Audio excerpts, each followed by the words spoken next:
gonna go check this out. Legendary editor Patricia tells us this is amazing, so I'm gonna go see how crazy these people really are. Fence number 1, and I'm gonna love how you eventers, because I know there's a lot of you that follow me as a Dressage Diva. My take on this jump. I don't even know really how you take this jump, but I'm assuming it's from one of those angles. Anyway, moving right along to fence number 2. I gotta look at the map. This is far too complicated. Oh, all right, I'm lost already. I'll be right back. Well, what I thought was number 1 was clearly number 6. So what I'm gonna say is I'm not really cut out for this type of adventure. So here is number 1, officially. This one I can actually see how you jump, which is, all right, I'd like to know what it's called. I have no idea. You guys are all laughing right now and I love it. I'm gonna tighten up my selfie stick here. We're also gonna move over to jump number 4 while we're here. Also looks the same, a little bigger, a little squarer. Yeah, some more flowers. Here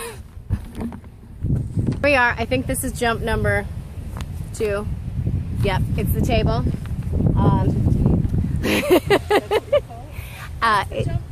Yeah, it's a table. It's got some pretty flowers. I got nothing. This one, again, I can understand how you jump. It's big, a little bit scary. I feel like I'd like to stand on it, take an extra selfie. I hope no one falls over it. Jump number 3. Just wanted to give you some perspective of how this looks from the ground. Go on up, see how it looks from the top. That's the angle we're looking at. I don't even know if you can see that. Checked out the angle of jump number 3 from the bottom. I'm waiting for security to remove me from the course. There's the angle from the top. Looks pretty wide. Like a nice bed, but they call it a table. We made it to jump number 5. When we looked at this jump from the press tent, it looked really scary and really kind of gnarly. Then I walked up to it and thought, maybe not so bad. Then I realized there's a catch. Of course there is. So this one's on a little bit of a hill. Now, granted, we don't really have hills in Florida, so this is as much of a hill as it gets. I don't know what eventing standards for hills are. This is a hill in Florida. You would like hill train on this. Anyway, so this is jump number 5, officially one of the gnarly Rolex fences. So as I started this journey, I mistook this jump for number 1. Apparently it's number 6. It's called the Rolex corner, probably because there's this magnificent Rolex clock in the background. And then there's another Rolex jump over there. Kind of looks the same. I still have no idea how you take this jump or which way you get over it. I'm sure that's probably on this map that totally confuses me. Right, horse walk. No one would really point this out, no big deal, right? But as a dressage rider who knows what it's like to go between rings and these big scary side things for horses and what that can do, that in itself is an additional obstacle and an additional element to this course. The best way to really get to know a sport is to get hands-on and in the dirt, right? Well, we don't have dirt. I mean the turf though. This is jump number 8. It's really pretty. I could call it home. You can go right through it. I don't know if you can see that. Let's get a little closer. Whoa. Right through it. I feel like that's a scary piece for a dressage horse. Maybe that's why they put all this bush here. Another look at the top of jump number 8. I feel like these should be called nap tables or sleepy village or something sleepy. I mean, they really look more like a bed than any table I've ever seen. In no way, shape, or form is a jump. Nope. You can walk through it, you can ride through it, and it looks pretty.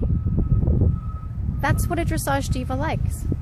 I would have to look at my map to look up what that jump is. Since I live in Florida and have done so for a while, this hill is like a mountain, and if I climbed it to get to that jump to show you, I'd be like, so it's not gonna happen, but I just wanted to show you that there's a jump and like a man-made hill up here in Florida, and who am I kidding? I'm way too lazy to get to that jump for you. But it's got some pretty moon and stars up there, and for all I care, it might as well be in the sky up there with the moon. 12 is so small they can barely fit the number on the jump, so I can appreciate the level and amount of straightness required to get on this little skinny thing. I would like to call this the ski jump of choice, and if I was going to ski jump it, I would much prefer to do it backwards. But it appears that from this way, you go skinny up. Jump number 13, A, B. Jump, it's got a Rolex clock. This, you know, every 3-day events course has a nice Rolex clock in it. I can start to appreciate why you would need some water, because after just walking this far, I'm pretty tired. Could use a little splash in this tub right now. It's a little hot. Looking forward to getting back to the press tent in the shade and enjoying some VIP. 15 is a giant looking jump, as you can see behind me.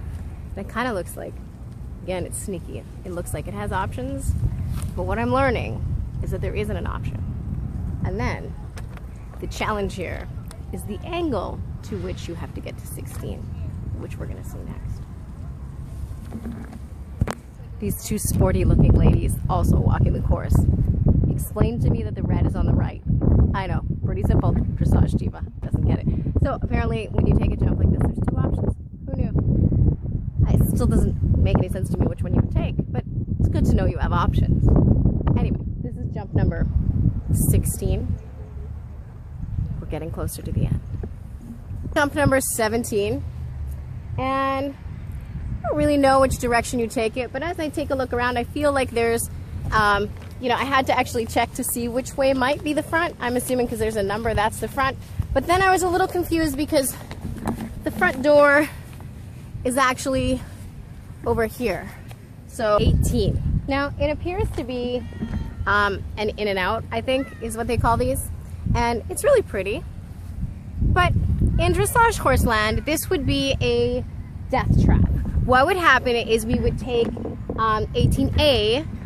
This may or may not touch the dressage horse's hoof, in which case he would have a meltdown in the middle and there would be no place to exit because there's hedges on the side.